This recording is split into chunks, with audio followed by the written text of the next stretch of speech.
और इसके बाद आ रहे हैं कॉन्सेप्ट कोचिंग सेंटर के डायरेक्टर और हमारे पूजनीय गुरु सोहन सर जी, और आके अपने वक्तव्य से डॉक्टर सर्वपल्ली राधाकृष्णन के जीवनी के बारे में कुछ बोलेंगे और हम लोग उस उनके वाणी से अनुग्रहित करेंगे। सोहन सर के लिए स्वागत करेंगे।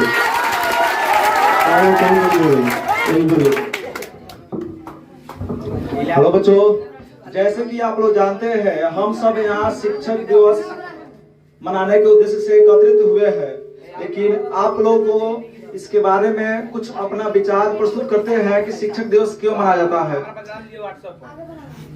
आज ही का दिन 1888 ईस्वी में तमिलनाडु के तिरुतनी ग्राम में एक महापुरुष की जन्म हुई।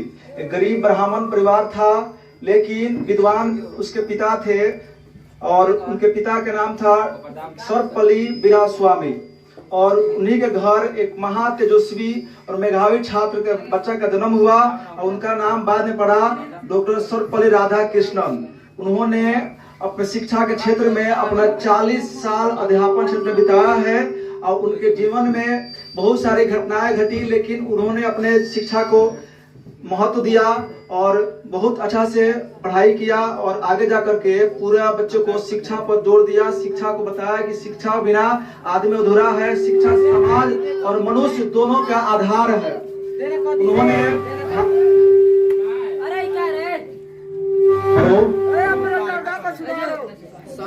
हेलो ऊपर से रुमाल है क्या? रुमाल डाल दीजिए, वो रुमाल डाल दीजिए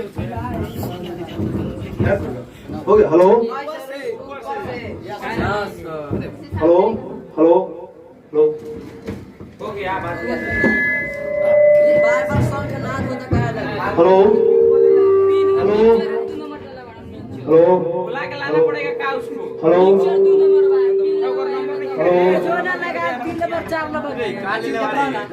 हेलो हेलो हाँ सुन, और ठीक हो गया। तो उन्होंने जब भारत देश के प्रथम उपराष्ट्रपति बने 1952 से 1962 तक भारत के उपराष्ट्रपति रहे। दूसरी बार जब उन्होंने भारत के द्वितीय राष्ट्रपति बने 1962 में, तो उनके कुछ मित्र और उनके कुछ विद्यार्थी उनके जन्मदिन को मनाने का निश्चय किया। इसका अनुमति लेने के लिए उन्होंने गए, वो सब उनसे अनुमति लेने गए डॉक्टर सर्वपल्ली राधाकृष्णन से कि हम लोग की इच्छा है कि आपका जन्मदिन मनाना चाहते हैं। तो उन्होंने मना किया। फिर बड़ी रिक्वेस्ट के साथ उन्होंने प्रार्थना किया कि नहीं, आप आपका जन्मदिन हम लोग मनाना चाहते हैं, आपके योगदान को नहीं भूल सकते हैं। तो उन्होंने बोला कि मेरा जन्मदिन अलग से मनाने के बजाय यदि आप लोग मेरा जन्मदिन को शिक्षक दिवस के रूप में मनाएंगे तो मुझे बड़ी प्रसन्नता होगी। तब से फर्स्ट टाइम हमारे देश में 5 सितंबर 1962 से उनके जन्मदिन को शिक्षक दिवस के रूप में मनाया जाने लगा। आप लोग बता दें कि शिक्षक दिवस उन्हीं के जन्मदिन को क्यों मनाया गया है। इसका कारण है कि शिक्षा के क्षेत्र में उनका बड़ी योगदान है और उन्हें भी सम्मानित किया गया। 1931 ईस्वी में अंग्रेजों द्वारा उन्हें सर की उपाधि मिली। 1954 में उन्हें भारत रत्न से सम्मानित किया गया और उन्हीं के जन्मदिन को शिक्षक दिवस के रूप में मनाया जाता है। शिक्षक जो होता है हमारे समाज के बेड़ी होता है, आधार होता है, उन्हीं से आगे समाज बढ़ता है। देश का निर्माण, समाज का निर्माण शिक्षक ही करता है। आप लोग बता दें शिक्षक के बारे में, शिक्षक के क्या है, शिक्षक की महत्व क्या है, शिक्षक क्या कर सकता है। इस आधार पर आप लोगों के एक छोटा सा कविता हम प्रस्तुत कर रहे हैं। उसमें शिक्षक के महत्व के बारे में आप लोग सुनिएगा और ध्यान सुनिए। एक छोटा सा कविता है, उस शिक्षक दिवस के रूप में क्यों मनाया जाता है और शिक्षक दिवस या शिक्षक का क्या योगदान है, इस पर आधारित है। गुरु कौन है, गुरु का परिचय के बारे में बताया गया है। तो आप लोग बता दें, कविता एक बोल रहे हैं, ध्यान पूर्वक सुनिएगा। आप लोग गुरु का महत्व के बारे में बोल रहे हैं। गुरु वही जो जीना सिखा दे, आपकी आपसे पहचान करा दे। गुरु वही जो जीना सिखा दे, आपकी आपसे पहचान कर दे। तराश दे हीरे की तरह हो तुझको, तराश दे हीरे की तरह हो तुझको। दुनिया के रास्ते पे चलना सिखा दे, कर दे काया कल्प तुम्हारा। सच और झूठ से पहचान करा दे। हमेशा बताए तुम सच्चे मार्ग, तुम्हें अच्छा इंसान बना दे। मुकाबलों से मुश्किलों से लड़कर आगे बढ़ जाओ, तुम्हें वो इतना समझदार बना दे। बताए वो तुम्हें जीत जाना ही सब कुछ नहीं, हार कर जीत जाने का हुनर सिखा दे, गुरु वही जो जीना सिखा दे, आपकी आपसे पहचान करा दे। गुरु जो है, शिक्षक जो है, शिक्षक हमारे समाज का सबसे बड़ा सुधारक है। शिक्षा के बारे में एक और बात हम लोग जाते हैं। देखिए, समुद्र जो होता है, समुद्र समझते हैं आप लोग, समुद्र और गुरु दोनों ही गहरे होते हैं। समुद्र और गुरु दोनों ही गहरे होते हैं, लेकिन दोनों में इतना ही फर्क होता है। समुद्र में आदमी डूबकर मर जाता है, समुद्र की गहराई में आदमी डूबकर मर जाता है, और गुरु के गहराई में आदमी डूबकर तर जाता है, सफल हो जाता है। आप लोग एक और आप लोग को कहानी कहेंगे, बड़ी ही बात बताने जा रहा हूँ शिक्षा के बारे में। शिक्षा के बारे में एक आप लोग बता रहे हैं, कहानी कहते हैं। एक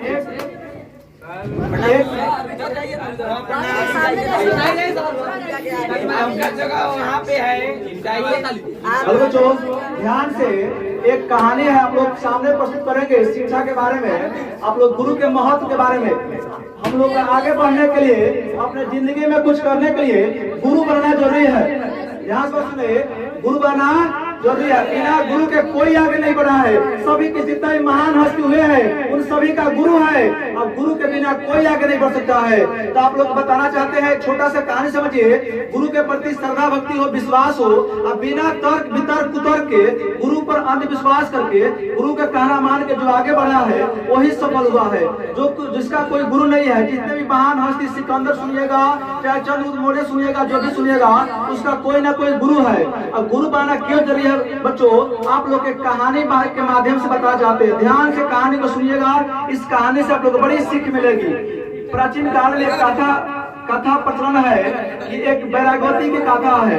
बैरागवती जो है एक लड़की है, युवा लड़की थी, और उन्होंने एक भगवान विष्णु के मंदिर में पूजा पाठ करती थी और उनके आराधना करती थी। बहुत बड़ा भक्त थी भगवान विष्णु के। एक बार मंदिर में वो पूजा कर रही थी, तो उन्हें एक चोर आया, मंदिर में एक चोर आया, और चोर आकर के सोचा कि एक चोर था, बात समझते, बैरागवती नाम की एक लड़की थी, वो पूजा पाठ करती थी, भगवान विष्णु के बहुत बड़े भक्त थी, मंदिर पर आते थी। एक चोर आया और चोरी के उद्देश्य से मंदिर के पास गया, तो देखा कि एक भोली भाई लड़की है और पूजा पाठ कर रही है, इसी को ठगता हूँ, इसी को चोरी, इसी से कुछ चुराने का प्रयास करता हूँ। चोर ने सोचा, तो चोर सोचा कि जब पूजा पाठ कर रही है, कैसे ठगाएगी। यहाँ पास सुने बच्चे, कैसे ठगाएगी। तो उन्होंने क्या किया कि बाबा के भेष बना लिया, बाबा बन गया। चोर जो था क्या बन गया, चोरे बाबा बन गया। बाबा था नहीं, अब बाबा बन गया चोरी करने के लिए, अब बाबा वो नहीं था। तो देखो बच्चे, बाबा बनना आसान है, अब बाबा होना मुश्किल है। बाबा तो बन जाओगे, रावण भी बाबा बन गया था, लेकिन बाबा अंदर से नहीं था, इसलिए सीता मैया को हरण कर लिया। तो बाबा बनना आसान है। इसी प्रकार आज के समय बच्चे, कुछ शिक्षक लोग बन जाता है, कोचिंग खोल देगा, शिक्षक बन जाएगा, और अंदर शिक्षा का गुण होता नहीं है, तो भ्रष्ट काम करता है और शिक्षक के बदनामी करता है। आज के युग में शिक्षक इसे ध्वस्त है, तो शिक्षक नहीं है, शिक्षक बन गया है। उसी प्रकार चोर बच्चे क्या बन गया, बाबा बन गया। अब बाबा बन करके सोचा कि बैरागवती को ठगा जाए उसे। तो बैरागवती के पास गया, वो आके बोली, महात्मा नमस्कार आपको, बड़ी बड़ी प्रणाम आपको। तो उन्होंने आशीर्वाद दिया, बोले कि बेटी मुझे पानी पिलाओ। चोर बोला, बाबा बन गया था, बाबा के वेश में, बाबा नहीं था, बाबा उसको कहेंगे। अब बाबा बोला कि मुझे पानी पिलाओ, तो जाकर पानी जाकर लाई। अब कोई महात्मा के पुरुष को, बाबा को सेवा करवे करेगा, अब जाकर उसको पानी पिलाने का बोली उसको। तो पानी लेकर आई, तो बाबा बोला कि ठहर जाओ, मैं किसी के हाथ से, अरे गरे आदमी के हाथ से पानी नहीं पी सकता था। तो बोले कि क्यों, दीक्षा लिया है उसी के हाथ से पानी पिएंगे। तो चोर बोला कि जो दीक्षा लिया है उसी के हाथ से पानी पिएंगे, अन्य किसी के हाथ से पानी हम नहीं ग्रहण कर सकते हैं। तो बोले कि बाबा मैं तो दीक्षा नहीं ली हूँ, तो नहीं तो तुम पानी नहीं पिला सकती है। तो फिर भक्तिन बोली, लड़की बोली कि नहीं बाबा, आप ही तो बाबा हो, आप ही हमको दीक्षा दे दो। वो बोली कि आप ही बाबा हो, आप हमको दीक्षा दे दो। तो बोले कि देखिए, मेरा दीक्षा ऐसा वैसा नहीं है, मेरा दीक्षा बहुत महान है, मैं यहाँ पर दीक्षा नहीं दे सकता हूँ, उसके लिए जंगल में चलना होगा दीक्षा देने के लिए, हमारा दीक्षा लेना है। तो अब वो क्या किया बाबा, वो लड़की जो थी भक्ति थी, बैरागोती नाम, क्या नाम था उसका, बैरागोती। उन्होंने बोला कि ठीक है जंगल में चलेंगे, दीक्षा वहीं पर लेंगे। अब क्या किया बाबा, बोला किसी को ठगना है। अब बाबा बोला कि क्या करो, तुम सभी को जितना भी तुम्हारे घर धन संपत्ति हो, आभूषण हो, कपड़ा हो, कीमती कीमती सबको इकट्ठा कर लो और लेकर चलो, तब तुम्हें दीक्षा देंगे। ठीक है बच्चे। अब वो भोली भाली थी, उन्होंने अपने घर से पूरा आभूषण निकाली, कपड़ा निकाली, कीमती सामान निकाली और लेकर जंगल में चली गई। बाबा गया जंगल में, बाबा नहीं था वो चोर था, बाबा बना था। जंगल में गया, बाबा क्या किया कि उसके धागा से पेड़ में बांध दिया, धागा से। अब बोला कि मैं तुम्हें धागा से बांध देता हूँ, यही तुम्हारा दीक्षा ऐसा ही मिलता है। धागा से बांध दिया और उसके पूरा सामान, पूरा गहना, जितना भी कपड़ा था कीमती था, सब लेकर के वो भाग गया। अब बोला कि जब मैं आऊंगा तभी मैं खोलूंगा, किसी और से मत खुलवाना। अब कह के चला गया। अब वो जो लड़की थी बैरागोती थी, उसको अपना गुरु मान ली थी। अब बोली गुरुदेव मान के गए हैं। अब गुरुदेव तो चोर था और भाग गया, लूट कर सामान लेके भाग गया। अब हुआ क्या कि शाम के उसके पिता आया, खोलते खोलते कहाँ गई बैरागोती, बैरागोती कहाँ गई। अब जैसे वो आया, पिता उसके आ गया तो गया खोलने के लिए, नहीं जंगल, पता है जंगल में कौन बाबा लेकर गया दीक्षा देने के लिए उसको। अब जंगल में जैसे वो गया, देखा कि तो पेड़ में बंधी हुई है लड़की हमारी, तो जाके उसको बोला कि अपने चलो घर, क्या करें यहाँ पर, आप तो मेरा गुरुदेव मान के गए हैं। देखो बच्चे, भक्ति देखो, विश्वास देखो। वो बोली, लड़की बोली कि मेरा गुरुदेव मुझे बांध कर गए हैं, उन्हीं से मैं खुलूंगी, आपसे नहीं खुलूंगी। आपको मैं सम्मान करती हूँ, आप चले जाइए, मैं दीक्षा ले रही हूँ। देखो कितना उसका विश्वास था, गुरु नहीं था, विश्वास था। अब उसे नहीं खुले, पिता मन निराश होकर घर चला आया। शाम में जब मंदिर में पूजा पाठ नहीं हुई तो भगवान विष्णु को लगा कि कहाँ गई भक्त, कहाँ गई, अभी तक प्रसाद नहीं चढ़ाई है, शाम हो गया है। तो नारद जी को बुलाए, जाए खोजो कहाँ है। नारद ऋषि को जानते हैं आप लोग। नारद ऋषि को बोला कि भगवान बोले कि जाओ, भगवान विष्णु बोले कि जाओ खोजो कहाँ है बैरागोती। तो बोले आए नारद जी, खोजते खोजते आए, बोले पेड़ से तो बंदिया होते, जंगल में है, पेड़ से बंदी है, जाए खोलो उसको, खोलो। भगवान को चिंता भक्त कराता है।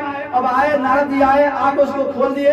खोलने के बाद उन्होंने आके खोलना चाहा, लेकिन खोले नहीं, वो खोलने नहीं दी। खोलने के लिए नारद जी पधारे तो बोले कि मैं नारद जी महाराज जी आपको जानता हूँ। बैरागोती बोले मैं आपको जानती हूँ, आप मुझे नहीं खोल सकते हैं, आप मुझे नहीं खोल सकते हैं, मैं आपसे नहीं खुलवाऊंगी, क्योंकि मुझे मेरा गुरुदेव बांध गए हैं और हमें दीक्षा देने के लिए बांधे हैं। मैं दीक्षा लूंगी या गुरु जैसे ही खुलवाऊंगी। अतः गुरु नहीं था, वो चोर था। अतः जो कुछ भी थे आपसे मिलवा दिए, इससे बड़ा गुरु कौन होगा एक के दिल में। अब क्या हुआ कि फिर नारद जी से नहीं खुलवाई, नारद जी फिर गए भगवान विष्णु के पास। ध्यान से सुनो बच्चे, भगवान विष्णु फिर चलिए प्रभु आप ही को चलना होगा, नहीं खुलवा रही हमसे। भगवान विष्णु चतुर्भुज रूप में आए और आके बोले कि मैं भगवान हूँ, मैं तुझे खोलता हूँ। बोले कि नहीं आप भगवान है, आपको कोटि कोटि प्रणाम है, लेकिन मैं आपसे खुलवाऊंगी नहीं, मेरा गुरुदेव यहाँ आकर मेरा बंधन खोलेंगे। अब बच्चे क्या हुआ, भगवान बोले कि वो गुरुदेव नहीं था, वो चोर था, वो कोई बाबा नहीं था। वो बोले कि जो कुछ भी थे वो कितना बड़े गुरुदेव है कि आपसे मिलवा दिए, इससे बड़ा गुरुदेव कौन हो सकता है। अब भगवान विष्णु बोले कि ये बहुत जिद्दी भक्त है, ये नहीं मानेगी, एक काम करो। नारद जी को बोले कि जाओ उसे खोजो कहाँ है वो बाबा, ढोंगी कहाँ गया है। अब बाबा को नारद जी बोले कहाँ गया होगा, कहाँ गया होगा प्रभु। तो बोले कि जाकर देखो कहीं चोरी चपारी कर रहा होगा। अब जाके नारद जी खोजे, सही में चोरी का नीति बना रहा था बैठ के। जाके नारद जी बोले कि बाबा जी चलिए मेरे साथ। अब तो डर गया कि नारद ऋषि है, तो कहाँ चलना है प्रभु। अब तो किसी शिष्या को बांध कर आए हैं दीक्षा देने के लिए, भगवान वही खड़े हैं, आपको बुला रहे हैं। अब चोर डर रहा आया, आके बोला भगवान को प्रणाम किया, भगवान प्रणाम प्रभु। तो भगवान बोले गुरुदेव आपको भी प्रणाम है, शिष्या को अपने खोलिए। अब जा करके अब उस शिष्या को खोल दिया, चोर जाके खोल दिया। तो वहां पर शिष्या वो बैरागोती बोल रही है, एक बहुत बड़ी वाणी बोली है, बोली है गुरु गोविंद दो खड़े। देखिए उस स्थिति में गुरु भी खड़ा है, उसको गुरु मानती थी, भले चोर था उसको गुरु मानती थी। और वहीं पर गोविंद माने भगवान खड़े थे, तो वहीं पर सर्वप्रथम किसको प्रणाम करे हूँ, इसमें असमंजस में रह गई हूँ। तो वही में बोल रही है गुरु गोविंद दो खड़े ताके लागू पाए, बलिहारे गुरु आपने गोविंद दियो मिलाए। माने गुरु गोविंद दोनों खड़े हैं, किसको पहले प्रणाम करूं, बलशाली गुरु आप है कि गोविंद को मिला दिए हैं। तो यहाँ पर ध्यान दे बच्चे, यहाँ पर गुरु की महिमा बताया जा रहा है कि केवल विश्वास रखा और गुरु पर अपना सच्चा भक्ति रखा, बिना तर्क। गुरुदेव जैसे भी थे, उनको अपने विश्वास के फल मिला, एक के दिन में भगवान की प्राप्ति हुई, भगवान का मिलन हुआ। उसी प्रकार बिना गुरु के कोई कुछ नहीं कर सकता, आगे बढ़ नहीं सकता है। यहाँ पर ध्यान दे, यदि मैं बच्चे आप लोगों से पूछूं कि सबसे शक्तिशाली व्यक्ति कौन है, सबसे पावरफुल व्यक्ति कौन है, तो कोई बोलेगा कि जिसके पास दौलत है, धन है, शस्त्र है, किसी देश की राजा है, किसी सल्तनत की बारिश है, वही सब पावरफुल है। लेकिन बच्चे मेरा ऐसा मानना है कि दौलत, शास्त्र किसी को पावरफुल नहीं बनाता है। यदि बनाता भी है तो कुछ समय के लिए बनाता है, उसका एक दिन अंत होता है। शास्त्र का दौलत आज होगी, कल नहीं होगी। शास्त्र का ज्ञान तभी तक काम आएगा जब तक उसका चलाना आता हो, लेकिन शास्त्र का ज्ञान कभी नहीं रुकता। शास्त्र का ज्ञान, शास्त्र के ज्ञान से कई अधिक असरदार, शक्तिशाली और प्रभावशाली होता है। देखिए इतिहास गवाह है, एक राजा ने कितने राज्य पर विजय प्राप्त किए, कौन कौन से उनके पास अस्त्र था, कौन कौन सी सेनाएं थी, ये शायद आपको याद नहीं होगा। लेकिन जीरो की खोज किसने किया, बल का आविष्कार किसने किया, राष्ट्रगान किसने लिखा, ये आपको जरूर याद होगा। एक राजा अपने शक्ति के बल पर वहीं तक पूजा जाता है जहां तक उसका साम्राज्य फैला होता है। लेकिन एक विद्वान पुरुष अपने भूमि के अलावा बहुत, जैसे देखिए अपने ज्ञान की कीर्ति फैलाने वाले अल्बर्ट आइंस्टाइन, न्यूटन, अरस्तु, चाणक्य, गौतम बुद्ध, ये लोग अपने जन्मभूमि पर ही नहीं बल्कि संपूर्ण विश्व में पूजे जाते हैं। अपने संपूर्ण विश्व के समाज के लिए प्रेरणा के स्रोत बने हुए हैं। तो गुरु की महिमा बहुत ज्यादा है। हमारे जीवन में शिक्षा से बड़ी और कुछ नहीं हो सकता है। और सबसे बड़ी बात है आज के समय में, देखिए बच्चे, आज के समय जो परंपरागत गुरु शिष्य का जो नाता था, आज के समय में नहीं रहा बच्चे। बड़ी आश्चर्य और दुख के साथ कहना पड़ रहा है कि आज जो गुरु शिष्य का जो नाता था, परंपरा चली आ रही है, आज ऐसा देखने को नहीं मिलता। आज लोग, कुछ गुरु लोग शिक्षा को बिजनेस व्यापार बना लिया है। आज स्टूडेंट भी वैसा नहीं है जो गुरु के सम्मान करे और गुरु के इज्जत करे। तो आज इस पर सुधार होना चाहिए। और आप लोग ध्यान दीजिए, गुरु के कभी गुरु सम्मानित है, गुरु से बड़ा और कोई नहीं। इसी के साथ आप देखिए अपने भाषण को समाप्त करते हैं।